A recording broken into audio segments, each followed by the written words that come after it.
ચલો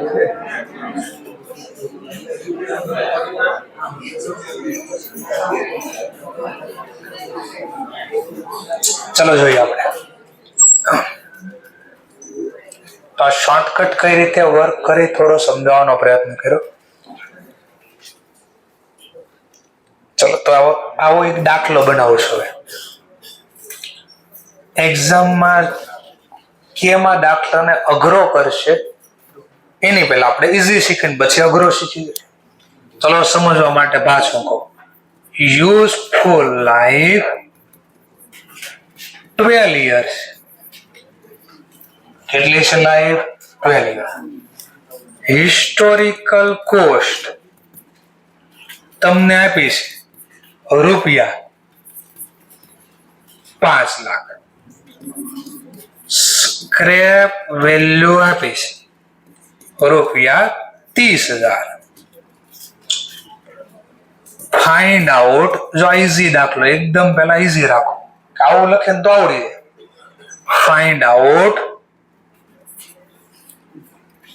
5th year depreciation amount.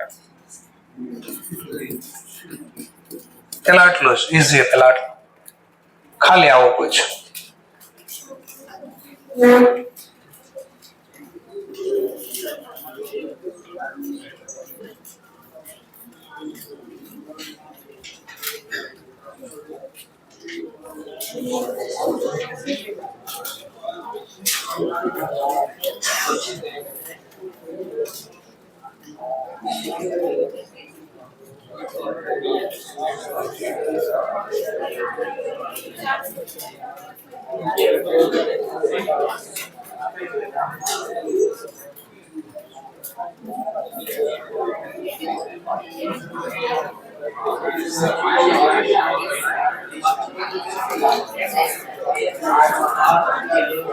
ચલો કેટલો જવાબ આવશે? 48,205. કેમ લેવા પાછું એકવાર જોવી. ચલો પ્રેક્ટિસ કરી લઈ. બરાબર જો તો અહીંયા મારે ડેપ્રિસિએશન જોતો. જો એક્ઝામમાં કેમ કરવા, હવે આ જે હું અહીંયા લખું ની પાછળ તમારે રફમાં લખવાનું છે. ઉલટા ક્રમમાં વર્ષ લખી દેવાનું. પહેલા ટોટલ લાઈફ કેટલા વર્ષ છે? 12.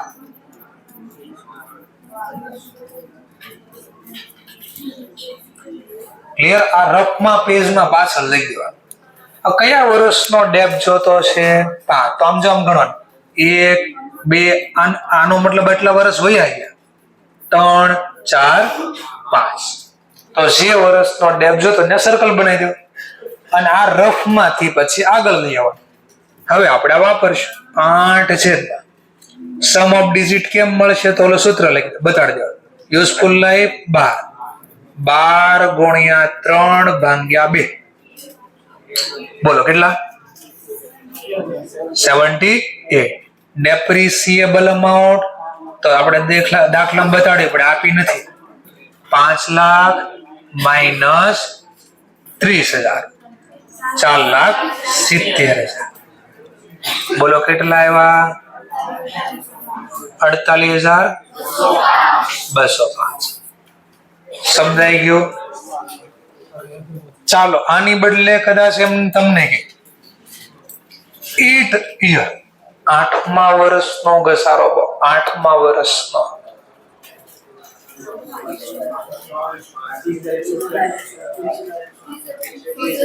30,100. જે વર્ષ કે ચોકડી મારતા જવાનું. જેમ કે કેટલા વર્ષમાં જોઈએ? 8. તો આની પહેલાના બધાને ચોકડી મારે. જો ચોકડી 1 2 3 4 5 6 7 8 ઇન્ક્લુડિંગ કરંટ યર હતો એટલે આપણે આને સર્કલ બનાવ્યું. તો 4/78 ભાગ્યા 470. 8 1 2 3 4 5 6 7 8 અહીં આવશે, અહીં આવશે, અહીં આવશે. તો 5/78 ગુણ્યા 4 ને 70. 30,000. સમજાણું? થોડું થોડું આમ કાઉન્ટ થાય. હવે આની સાથે તમને આમ કર દો,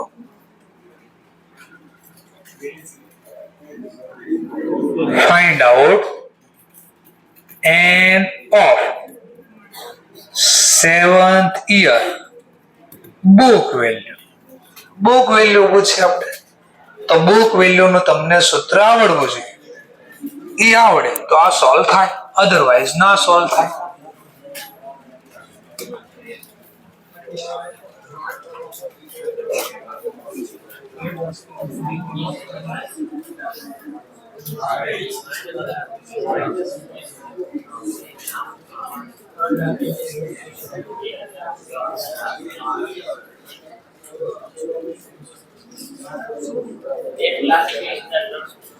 એક 20,384 બુક વેલ્યુ સરસ. હવે જો એક્ઝામમાં લખવાનું આવે એટલે ખાલી કેલ્ક્યુલેટર બી નહીં ચાલે, એને લખવું પડશે કારણ કે એક્ઝામમાં પ્રેઝન્ટેશન મહત્વનું છે. કેલ્ક્યુલેટરમાં તો આવડી ગયું. 21,384 તો કેમ લખવું એમ લખવાનું એક્ઝામમાં આપણે.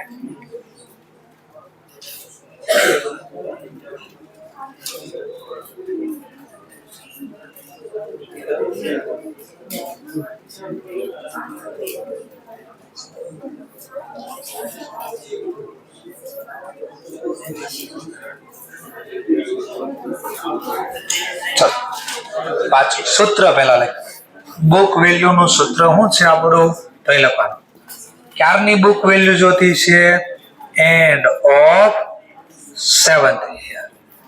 તો આવું લખી દેવાનું પહેલા, historical cost minus till date depreciation amount.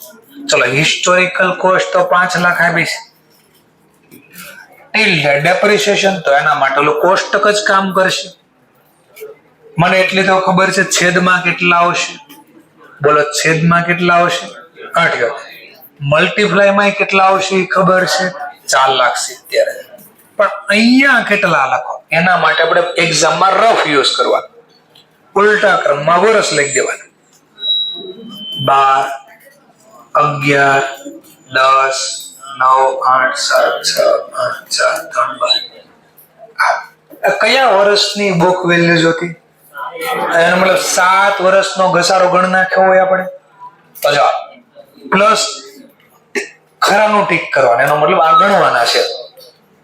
1, 2, 3, 4, 5 જોજો બરાબર 5 કેટલામો વર્ષનો જો 7 તો 7 વર્ષનો ઘસારો ગણો તો 4 થયા, 5 થયા, 6, 7. આને બી ધ્યાનમાં લેવાનું, આનો સરવાળો.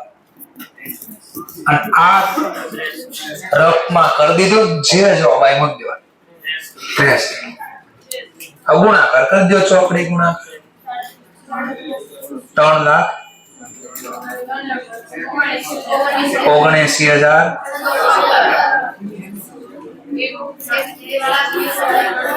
21,385. સમજાવો થોડો પાછો. ચલો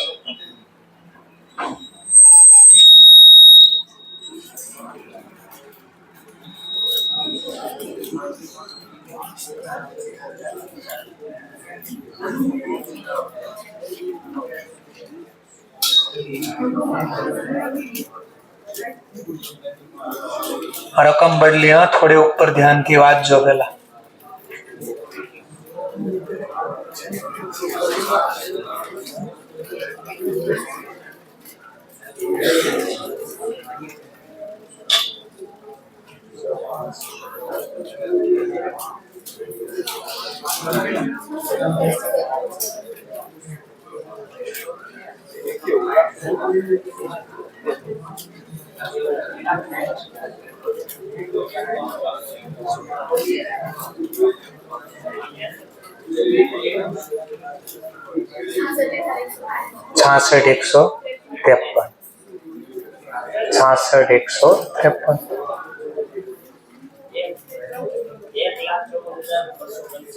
एक 14 1,14,285 1,14,285 રકમ મેં બદલી છે, રકમ બરાબર જોજો પેલા.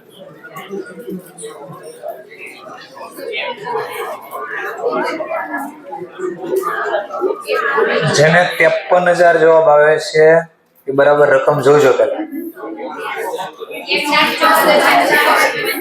સરસ. હવે જો મેં સ્ક્રેપ બી બદલી નાખ્યો છે, યુઝફુલ લાઈફ બી બદલી નાખી છે. સ્ક્રેપ બી બદલ્યું છે, યુઝફુલ લાઈફ બી બદલી છે.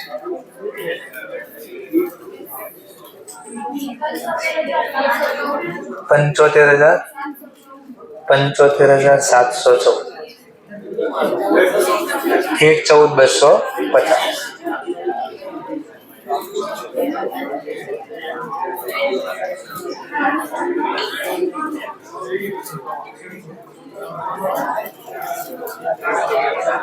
ચાલો પાછું જોઈએ, ટ્રાય કરીએ. સૂત્ર તો આ જ યુઝ થાય. હવે કે find out end of 9th year book.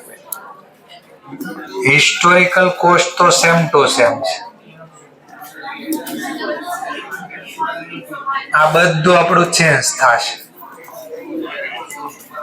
હવે અહીંયા આપણે યુઝફુલ લાઈફ બદલી છે 14 વર્ષ. તો 14 વર્ષ પહેલા ઉલટા ક્રમમાં લઈ લીધા. n multiply by n plus 1 divide by 2 105. Depreciable amount બદલશે 4,50,000. 9મા વર્ષની બુક વેલ્યુ જોતી છે અંતની, તો એનો મતલબ 9 વર્ષનો ઘસારો ગણવો પડે. તો જો આમ કરીશ 1 2 3 4 5 6 7 8 9. આનો સરવાળો કરી દો 90. જે જવાબ આવે લખી દઈશ. એપ્રોક્સ 15 12 10 જે આવ્યા હોય અંદાજ.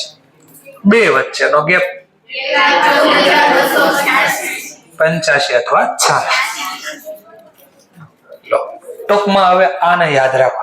આ જ ક્વેશ્ચન ને હું અઘરો કેમ કરે સ્ટુડન્ટ, થોડું ઘુમાઈ દો. આ જ ક્વેશ્ચન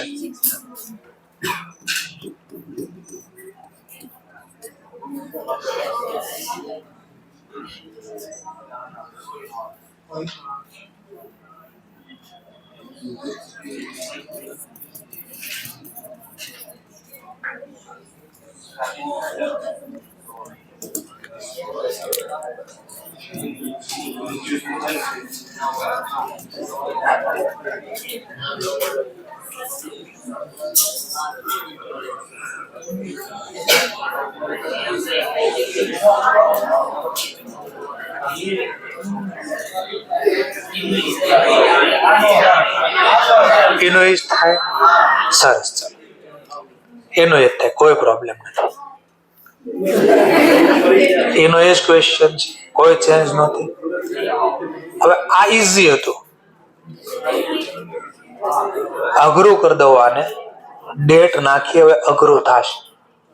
સર પેલા આ તો એનો એ જ આવશે. મેં કહું હા જો ને ગણો ને 15 16 17 18 19 20 21 22 23. તો 9 વર્ષ તો થયા. તો 9મા વર્ષના અંતની બુક વેલ્યુ પૂછે, એ તો દાખલો એનો જ છે. વર્ષ તો ગણતા આવડે ને. 15 16 17 18 19 20 21 22 23. હવે હું જે ચેન્જીસ કરવા જઈ રહ્યો જોજો. હવે આ ટફ પડી જશે.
એક એકત્રી 200,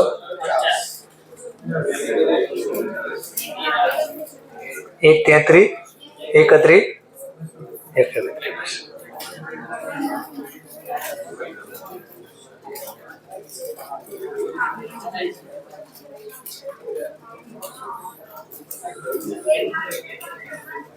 એક 53 750,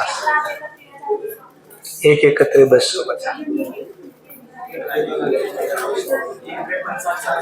એક 53 750, એક 53 750,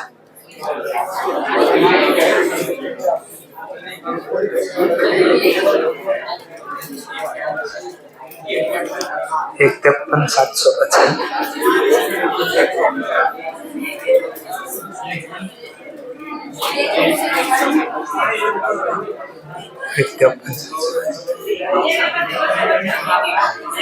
એક 31 250,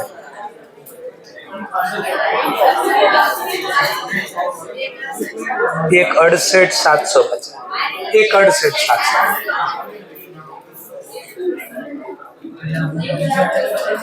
એક 34, એક 64 500, એક 64 583, ઇન્સ્ટિટ્યૂટ આઉટપુટ, ઇન્સ્ટિટ્યૂટ આઉટપુટ.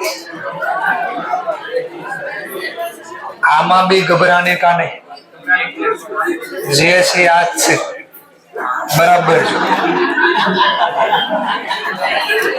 બરાબર છે.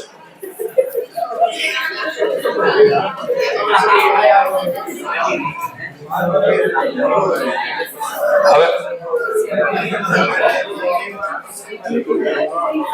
ચલો તો આપણે અહીંયા પૂરું કરીએ. નેક્સ્ટ લેક્ચરમાં આપણે પાછા મળીશું.